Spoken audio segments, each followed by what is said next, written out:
Magandang buhay! Kahit nga mahirap ang ating buhay, kailangan pa rin tayong magpatuloy sa ating hanap buhay. Hello nga pala sa aking mga viewers, mga higala, mga mari, mga mami, mga sisi. Samahan niyo ako sa aking hanap buhay for today's video. Kahirap ba naman ang buhay ngayon ay kailangan tayong mga misis ay maging madiskarte din tayo sa ating buhay. Huwag na nating ilaasa lahat sa ating mga mister. Mas okay pa rin yung may racket tayo at pagkakakitaan para naman makatulong tayo kay mister sa mga gastusin at mga bayarin.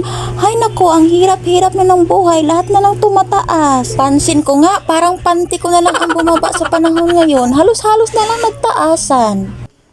Ang dami ko na palang sinasabi, hindi ko na malaya, nandito na pala ako sa aking pinagtratrabahuan. Ano-ano nga ba ang aking hanap buhay? Ito na nga, ikikwento ko kung anong klaseng hanap buhay meron ako. Nandito na nga ako sa condominium na pag-aari nga ito ni Marie Villar. Sana all my condo. Ito na nga, pasakay muna ako sa elevator papuntang heaven. Joke lang. Papunta nga ako sa 15th floor at ito na nga, nakarating na ako. Hinahanap ko nga yung aking room para doon ako pumapasok. Baka ibang room ang papasukin ko. Lagot tayo. So ito na nga, nakarating na ako sa room at ako'y pumapasok na. Ito na nga, nakapasok na ako at hindi ko pa rin sinasabi kung anong klaseng hanap buhay meron ako. So ano ang nakikita niyo ay alam niyo na kung ano ang hanap buhay ko. Ito na nga at uumpisahan ko na. Kaka-check out lang kasi ng guest ko for today, kaya kailangan kong maglinis at palitan yung mga beddings na ginagamit niya. Ops, bakit nga ba may nag-check out na guest? Ito kasi yan, condo unit for rent kasi itong pinagtratrabahoan ko. Kaya may mag-check in at mag-check out ng mga guests na galing sa iba't ibang lugar. Ang ginawa ko nga pala ay tinatanggal ko yung mga beddings para naman palitan ko ng malinis at bago.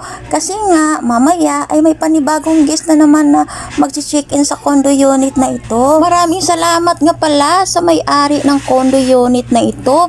Kasi nga, isa ako sa pinagkakatiwalaan niya na mamahala sa unit niya habang wala siya. Kaya nga, pinagbutihan ko yung trabaho ko at minimake sure ko na ang unit ay dapat maayos at malinis para naman hindi sila ma-disappointed at pati na rin yung mga guests namin. Ito na nga at kinukuha ko na yung bath towel at face towel na ginagamit ng mga guests namin para naman mapalitan ng bago.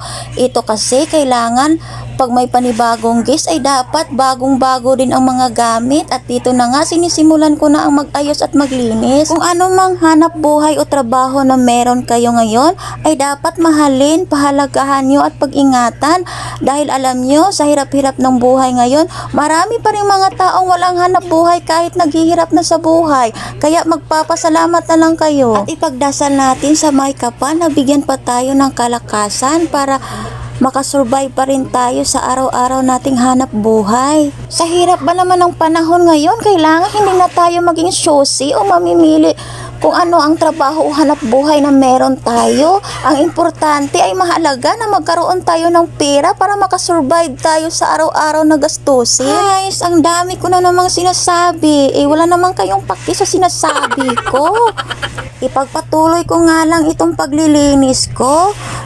Ito na nga, kailangan kong linisin ang ref at kailangan walang laman talaga ang ref pagdating ng bagong guest. At ito na nga, nagba-vacuum cleaner na nga ako para maging maayos at malinis lahat. Mas maganda kasi gamitin ang vacuum cleaner kaysa walis lang. Kasi nga, kapag nagwawalis ka, lumiplipad yung alikabok kahit walang pakpak. Bibilisan ko nga itong pagba-vacuum cleaner ko. Ito na nga, tingnan nyo, makintab-kintab na yung sahig.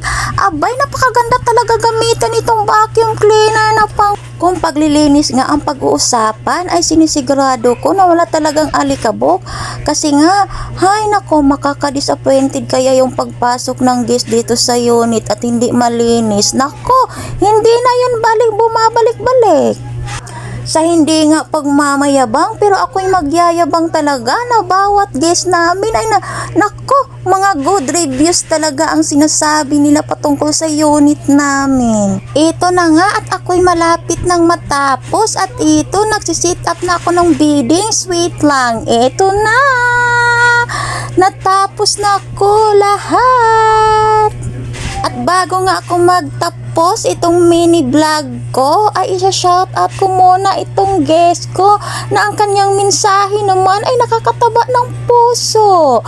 Kapag ganito talaga ang reviews na ibibigay ng mga guest namin, aba namay, panigurado gaganahan ka talaga sa iyong trabaho at lalong pagbubutihan mo talaga. Thank you po, Ma'am Myra. At para naman sa mga viewers ko, maraming salamat po sa inyong panonood. Sana'y may natutunan kayo sa aking mga sinasabi at ako'y magtatapos na kasi nga may guest pa akong imi-meet today. Thank you!